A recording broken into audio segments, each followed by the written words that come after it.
Joan Caspin will be celebrating her first anniversary of living in Florida. So celebration, there you go. Theme and celebration. Do you know why Joan chose to move here? Learn this and more about Joan in her Project 4 speech entitled Calling Miss Daisy.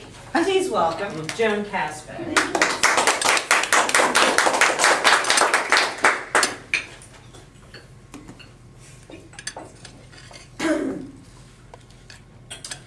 Do you enjoy sending holiday cards to those special people in your life? Yes. Yes, yes, yes. My dad and I are sitting at his kitchen table. Dad is smiling and seems at ease. The late afternoon sun provides just enough light for us to see by. I get the stamps, the cards, Dad's checkbook. He already has in front of him the list, which card and the gift amount that he will be sending to each person. There are special Hanukkah cards for the grandchildren, cards for the December birthdays for his family and friends. Several times, my dad thanks me, sincerely, from his heart. And I'm thinking, this is not a big deal, right? This is an ordinary, pragmatic task. Yet, it remains a vivid and special memory for me because earlier that day, Dad, my stepmom, and I had driven to Morristown, 70 miles each way. Those of you that know that area, 70 miles each way for a doctor's appointment. And this was to see the specialist, the one that was going to have the treatments that were going to help Dad with several of his various ailments. We had left the doctor's office feeling very hopeful that this would happen. However, it was a false hope, and Dad never did get any treatments from that doctor, and he died about 6 weeks later. In retrospect, I think that I was called to live in New Jersey for the many years that I lived there. Previously, I'd lived my adult life in central New York and only saw my parents and other family several times a year. But in 1995, I was unemployed and decided to use that as an opportunity to move to where Dad was living in New Jersey and be able to get to know him better. We saw each other frequently, and we did develop a much closer relationship. And I was also able to spend time and get to know my stepmother, Florence, her family, as well as spend time with cousins. And these were people that I had grown up with. We had lived just a few blocks apart, and so saw each other all the time as children, but I hadn't really seen them in around 30 years. And now I was able to spend those special milestone events with them and their families.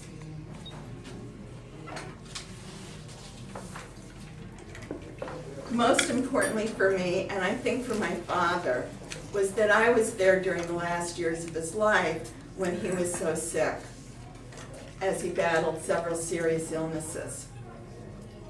What does it mean to be called? Are you driven, or do you have a calling? I hadn't really thought about this distinction until earlier this month. I was listening online to an On Purpose Minute from one of my favorite leadership consultants, Kevin McCarthy. Kevin offers that a driven person is someone who gets the job done. But look at this a little deeper. What is driven? Animals, horses, mules, oxen. Animals are driven, sometimes straining at the yoke, and they're pulling this laden cart behind them. Totally different picture, right?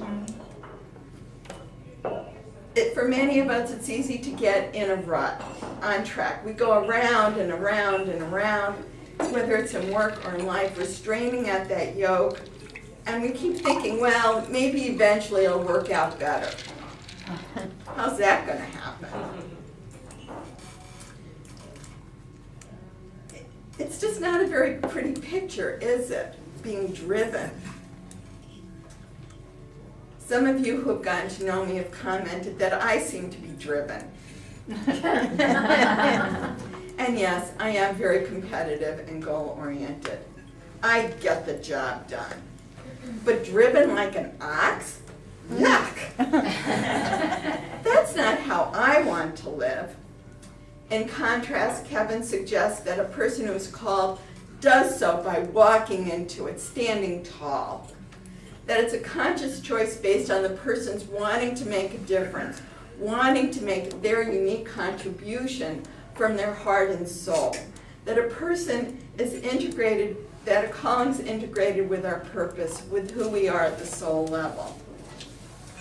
As many of you know, I moved to Altamont Springs last December, as was in my introduction. I thought that I was moving here because I could no longer tolerate the cold, snowy winters in New Jersey.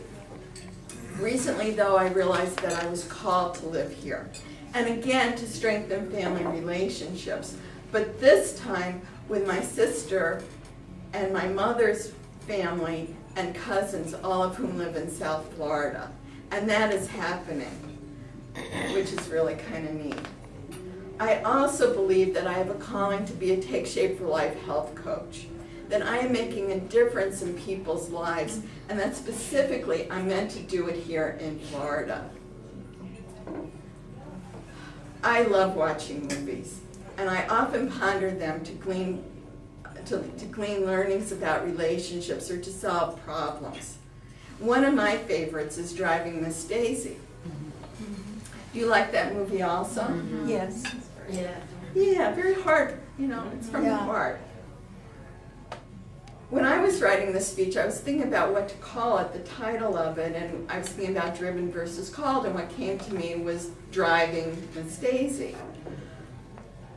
Then I got thinking, well, what if the Morgan Freeman character, Hoke, wasn't really driving Miss Daisy, but was called to be with Miss Daisy? Because think about it.